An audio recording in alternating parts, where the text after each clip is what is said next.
शुभ प्रभात। मैं हिंदी पीजीटी देव public school lockdown के दौरान सर्वप्रथम अभिभावकों से और अपने प्यारे विद्यार्थियों से यही आग्रह कर रही हूँ कि वो घर बैठकर अपने अध्ययन को सुचारू रूप प्रदान करें। यही मेरे बच्चों का सर्वांगीण विकास है, यही हमारे लक्ष्य की प्राप्ति है। आज मैंने 9वीं और 10वीं कक्षा के लिए एक ऐसी उप विषय का चयन किया है जिसे कहते हैं वाक्य। सही मायने में व्याकरण का जो प्रारंभिक चरण माना जाता है वो वाक्य से प्रारंभ होता है। वाक्य की परिभाषा है सार्थक शब्दों का वह व्यवस्थित समूह जो पूर्ण अर्थ प्रकट करता है। जब कभी हमारे समक्ष एक प्रश्न भाव आता है, हमारे मन मस्तिष्क में एक प्रश्न जूझता है कि वाक्य किसे कहते हैं, तो वाक्य मेरे प्यारे विद्यार्थियों कहते हैं सार्थक शब्दों का वह व्यवस्थित समूह जो पूर्ण अर्थ प्रकट करता है, वाक्य कहलाता है। जैसे मधुरिमा विद्यालय जाती है, यहाँ वाक्य में आवश्यक घटक लिए गए हैं।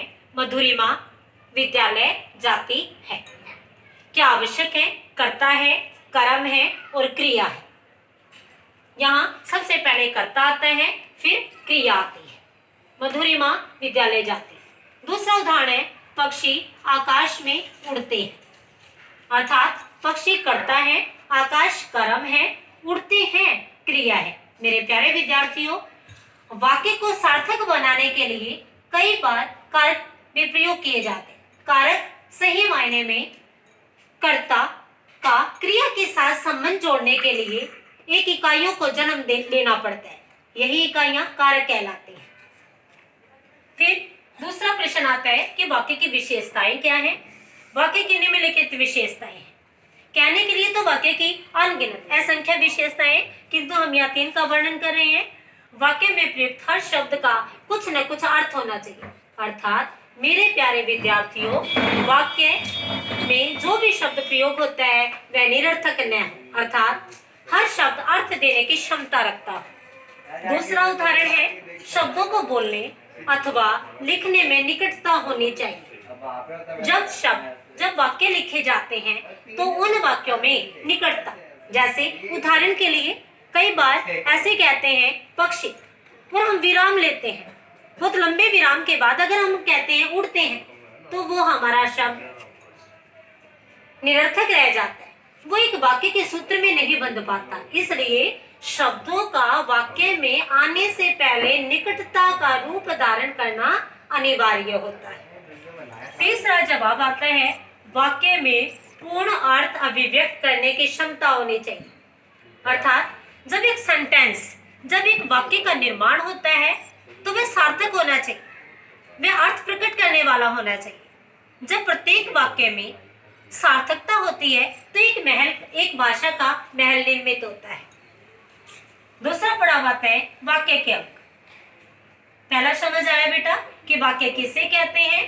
वाक्य सार्थक शब्दों के सार्थक मेल को वाक्य कहते हैं। दूसरा है वाक्य के अंग, उद्देश्य और विधि।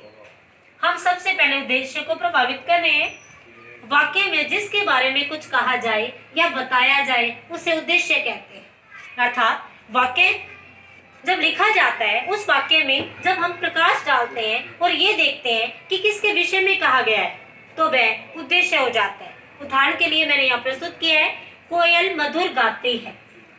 कोयल के विषय में बताया गया है मधुर गाती है, तो यहाँ कोयल उद्देश्य हो जाता है। शिवांग चित्र बनाता है, यहाँ चित्र बनाना एक ऐसा कार्य है जो कार्य शिवांग कर है, अर्थात वाक्य में शिवांग के विषय में बताया गया है तो शिवांग उद्देश्य है। दूसरा पक्ष आता है विधेय का।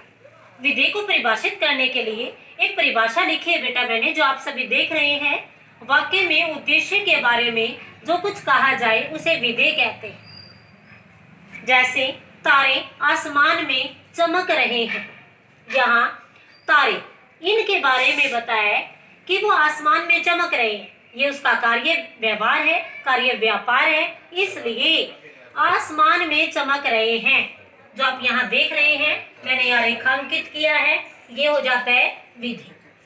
दूसरा उदाहरण दिया गया है बादल घिर आए हैं, बादलों की प्रवृत्ति दिखाई है, घिर आए हैं, तो यहाँ विधेय है।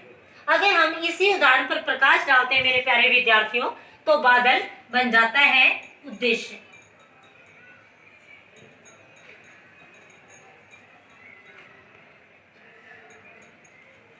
ठीक है, आज हमने पढ़ा वाक्य की परिभाषा और वाक्य के अंग, उद्देश्य और विधि।